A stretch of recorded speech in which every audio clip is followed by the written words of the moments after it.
Award Lifetime Achiever recipient Mark Banks is at it again with a show that he's done incredibly well with, Bankrupt. After a fantastic season in Cape Town at Theatre in the Bay, he's bringing it back to Johannesburg. Now, laughter is guaranteed at the show as no one and nothing is safe from Mark's sharp wit. For more on the show, we chat to the man himself. Mr. Banks, it's always a pleasure to interview. I know you can't remember me because I do remember. All presenters very well. look the same. No, they do not look the same. There's no other presenter on television who looks like you, Sam. Okay. Not one. Okay, thank you. I think Is there one? Is there anyone who comes near you? Yeah, there's a couple. Really? There's a couple. They probably modelled themselves on you. Yeah, you're probably right. Like a lot of comedians have modelled themselves on you. A lot. Talk to me about humor, because I remember seeing you over 20 years ago when I was a barman and you were performing at Spice Island at Rotanga Junction. Yes. And there was this, you had this, not only were you very quick, you were very witty, but you had this razor sharp tongue and you've never lost it. People, that is the Mark Banks style. What is it about your humor that has kind of stayed top of mind with people? I don't know. I didn't think I'd be going this long. I really didn't.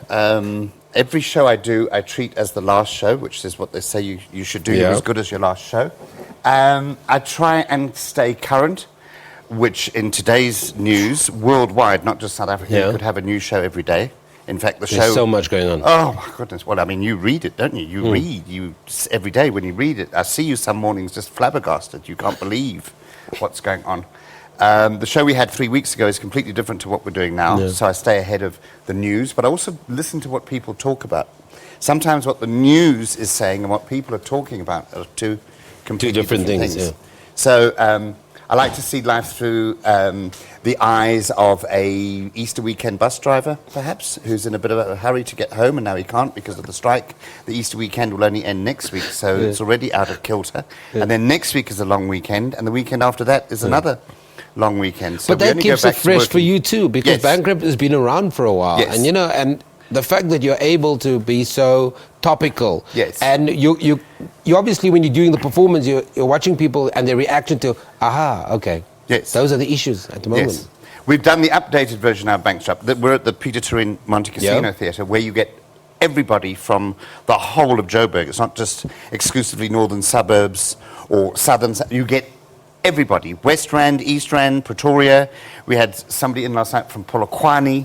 We had a lot of people who'd come up from Cape Town because of the two oceans. Yeah. And I said, you're in Joburg because of the two... They said, no, when it's two oceans, we go to Joburg. Okay. Because apparently... It's a mess. It's a mess. Well, I saw it this morning. I thought it was a high-speed protest. I thought, not another protest, but this one's very quick. I quite like that protest.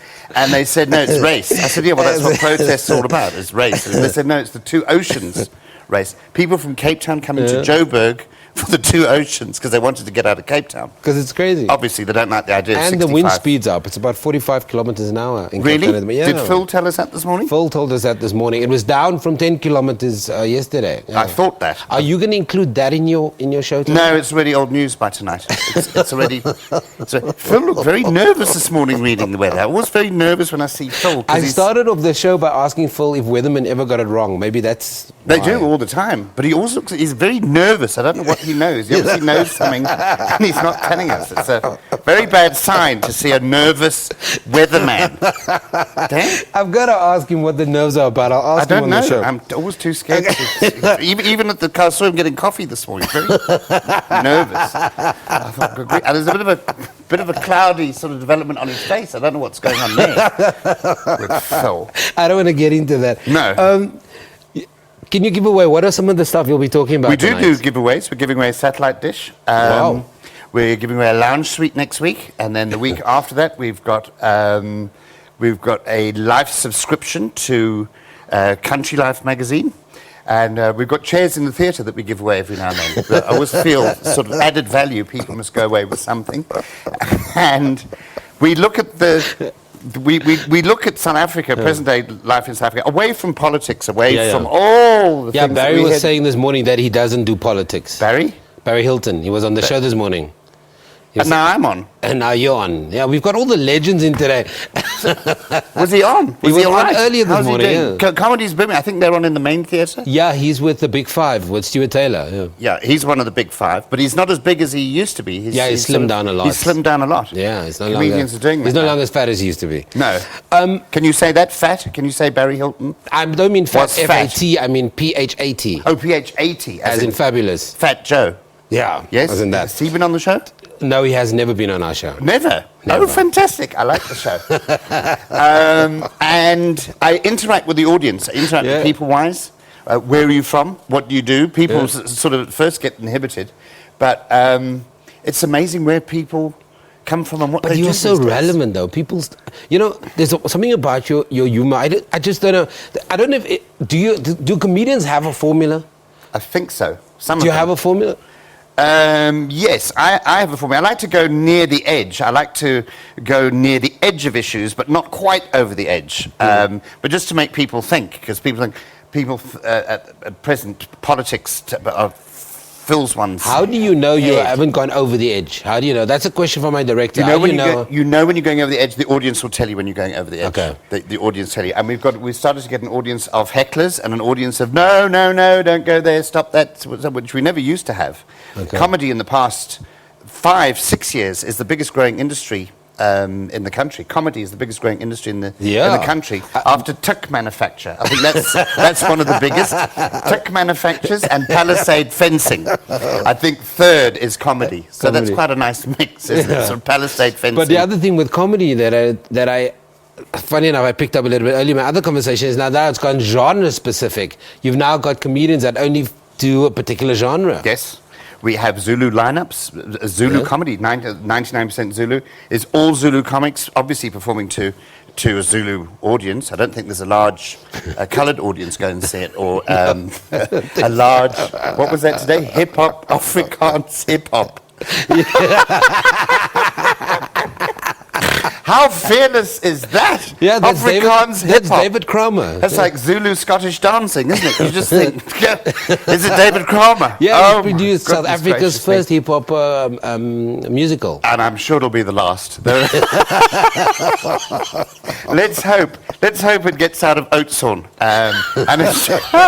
and it tours the country. So that's David Cromer for you, fearless entrepreneur, if ever there was. He has approached me about doing a hip-hop show. He wants to get me and him doing a show together. That would be so funny. I'll play hop. He can be hip.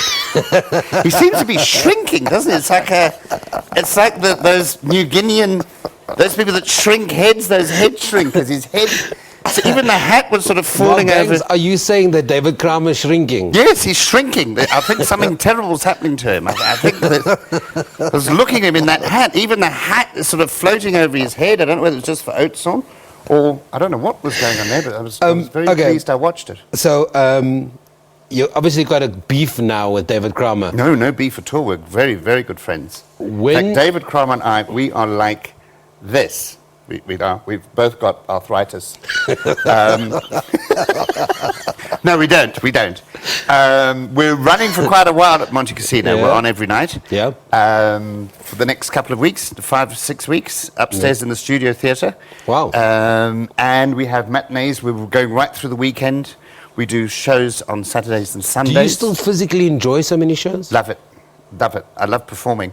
When I sit doing nothing, I'm working on material because I'm not funny in real life, as you know. Okay.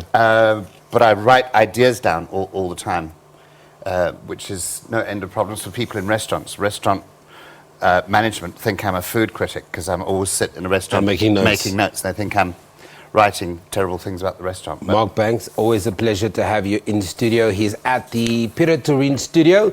He's hilarious. The show is amazing. It's called Bankrupt. Go and check it out. Get your ticket. There's enough shows so you don't have to miss any of it. And you know what? One thing Mark really appreciates that if you've seen the show, come and check out the show because it's updated all the time. Take a night break. Don't get away. oh, thank you, Sam.